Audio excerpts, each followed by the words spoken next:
আমি এখানে আলু ভাজা করছি এখানে। আর এখানে ভাত হয়ে গেছে আমার। ভাতে দেখো যে আমি ডাল সিদ্ধ দিয়েছি, মুসুর ডাল। কারণ ভাতের মধ্যে আমি ডাল সিদ্ধ দিই, সেটা তোমরা সবাই জানো। আমি ডালটা সোমবারে দেবো, ডাল করবো। তো ডালের মধ্যে জিরা ফোড়ন দিয়ে দিচ্ছি। ডালের মধ্যে আমি জিরা ফোড়ন দিলাম, হচ্ছে কালো জিরা নেই, সেই জন্য আর কি জিরা ফোড়ন দিলাম। জিরা দিয়ে সোমবারটা দেবো।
দেখো এখানে মুসুর ডালে যে ভাতের মধ্যে আমি সিদ্ধ দিয়েছিলাম, সেটা বের করে নিলাম।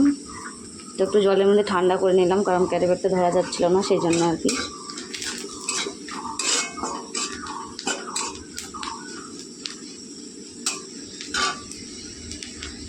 তো ডালটা আমি এখন দিয়ে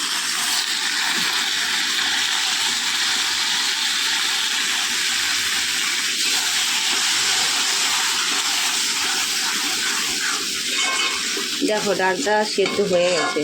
যেহেতু মুসুর ডাল তো তাড়াতাড়ি সেদ্ধ হয়ে যায়, আমি ভাতের মধ্যে সেদ্ধ দিই, একদম সুন্দর সেদ্ধ হয়ে গেছে।